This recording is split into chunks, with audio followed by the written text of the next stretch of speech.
Mayong adlaw sa tanan. Sir RJ Seno, uban ko ninyo sa kadali lang nga panahon aron na panagisgot sa mga butang nga may kalambigitan sa atong pagtuong Katolika. Before na ko magpadayon, ayaw ba mo kalimot nga sir ug mga ma'am to like, share and follow sa atong Facebook page.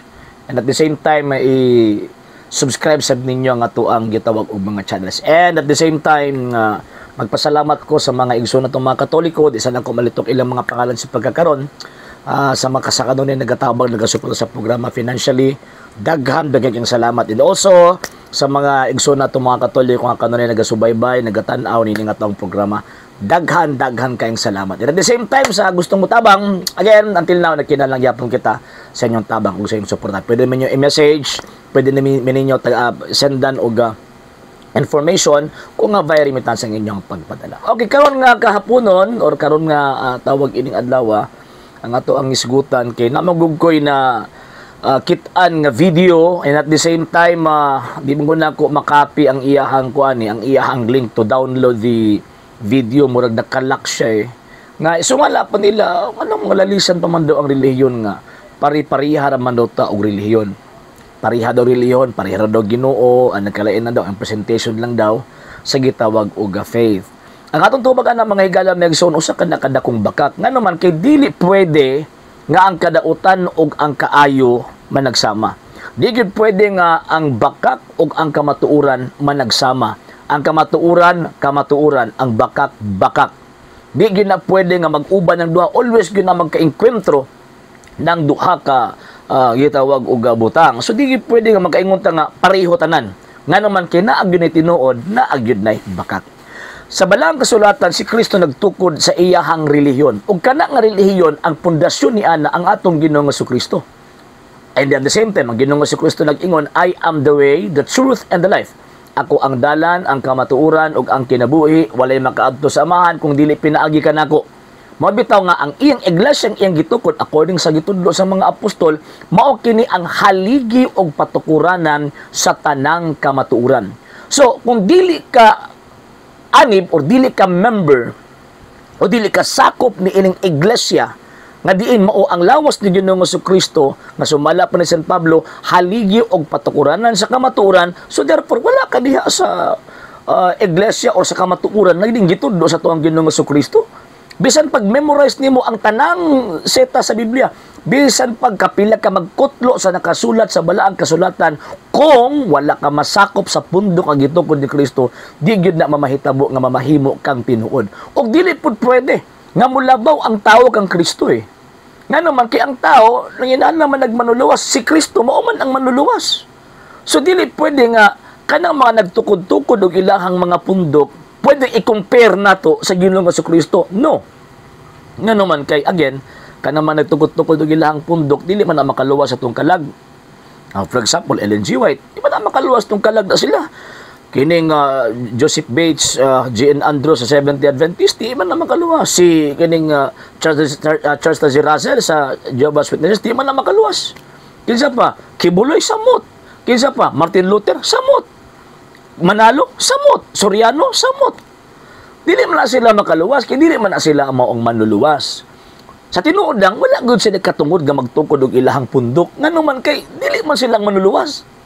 Pero ngano nagtukod man sa ilahang kaugalingong pundok, ngano man kay sa tumong og tinguha nga kompetensyaan ang iglesyang gitukod sa atong Ginoong Jesucristo. So kanang mga tawhana nga nagtukod og ilang kaugalingong mga pundok, dili na to pwede itandi kang Kristo. Ngano man kay si Kristo usa, and at the same time siya ang manluluwas. So ang iglesyang iyang gitukod nga mao ang Santa Iglesia Katolika, Apostolika, Romana, dili na ikatandi sa ubang mga pundok bisan pagkamo ni pinakabuutan tanan. Pero kung ang founder ninyo tao, ang founder ninyo dili gani manluluwas, biyain ninyo na kay wa may kaluwasan nga tawag ining bangkunan. Pero ang gitukod ni Kristo ng iglesia bisan pag mapuno nagmakasala, bisan pag mapuno nagbadlungon. Pero kung nagpabili, kung tawag ining kung gitukod sa ni Ginoong Jesucristo, nang magpabiling yun ng gitukod ni Ginoong Jesucristo. Sama sa usa ka bulawan nga mapuno og lapok, wa nagpasabot nga ang bulawan lapok na pod. No, magpabilin gyud siyang gitawag og pagkabula bisan pag napuno siya mga lapok. So ingon ana pod ang iglesia gitukod ni Ginoong Jesucristo. Ang iglesia gitukod ni Ginoong Jesucristo wa lang magsaad sa kabuutan sa tao. kundi nagsaad siya mahitungod sa kaluwasan. Kaya mga ubang mga pundok, nang po sila nagsaad po ng kaluwasan, pero ang question, kung mga matay ng ilang mga membro, asa man dadon? Kung mamatay ng ilang membro, asa man nila pang dadon ng mga kalag? Nga naman, importante magunlak, kay ang founder, mo ni responsabling manluluwa sa iglesia ang iyang gitukod. So man lang, dili pareho ang tawag ining relihiyon or mga pundok. Nga naman sa hinungdan nga, usa lang kabuk ang kamatuoran, dili daghan. Dili 45,000 ang kamatuoran, kung dili usa lang ang kamatuoran, ug ang kana ang kamatuoran mao ang atong Ginoong Hesukristo. So kinahanglan magpasakop ta sa Ginoo, kay kung di ta mo dawat anang kamatuoran na, di ta mo dawat sa iglesyang gitukod ni Kristo nga mga iglesia Katolika, Apostolika, Romana, tabla ra nga wala to dawat sa Kristo. Tabla ra nga wala to dawat ang kamatuoran ug nagpuyo kita sa kabakakan. So mao na nga challenge pud na sa mga amigo nato nga mga dili Katoliko. Inyong kana bitaw nga pamalandungan og sakto. Tanawa ra gud mga sir og mga ma'am. Mag-share ko aning mga amigo nato nga mga sulpot. Tanawa ra gud mga sir og mga ma'am ha. Inyo lang tawag ini kon ba? Inyo halang kana bitawng pamalandungan og sakto ba? Pag magsimba-simba mo, kanang pagsimba ninyo asam nagikan. Kinsa nagtudloan na. Sa diha maghatag mo og tawag ini nga halad daw kuno sa inyohang para sa Dios. Kaya siyempre, ang gamiton ng mga pastor ninyo para man daw kuno sa Dios. Asa na paingon? Unya, sila ba ang tudlo sa balaang kasulatan nga ibutang sa balay sa Dios ang iyang halad? Wala eh. Nga naman kay, again, tao ra ang katukod. Dili manluluwas ang katukod. So, mao na kung magpabilin ta, magpabilin mo, nga naan ang maong gitawag og pundukan, kabalo mo nga tao ray katukod, dili manluluwas, tabla ra nga nitugot mo, niuyon mo, nga butangan og hugaw sa tao ang inyong ulo. Nga naman, gipatuo mo nga iyan ng Kristo niya pagkahuman tao ray founder. Mo na nga digid pareho ang kamatuoran og kabagakan. Di pareho ang gitukod ni Kristo ng iglesia og ang gitukod sa lundlong tao nga iglesia. Pangitaan ninyo ng iglesia ang gitukod ni Kristo. Kung mingon mo nga dili iglesia Katolika, then provide og ebidensya. Pag-provide mo ebidensya ka lang, standard reference, dili lang opinion lang ni pastoy, opinion lang or chismis lang sa founder sa inyong mga pastoy. So, ingon na. Okay?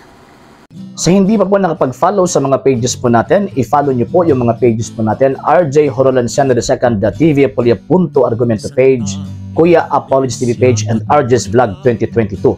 And pwede rin po kayo mag-send po dyan ng Facebook stars. And also, sa ating po mga channels, sa hindi po nakapag-subscribe, i-subscribe po ninyo yung mga channels natin, Dalay Catholic, Apologist International Official, RJ Sano II TV, Kuya Apologist TV, and Barrio Kawayan Religious Forum.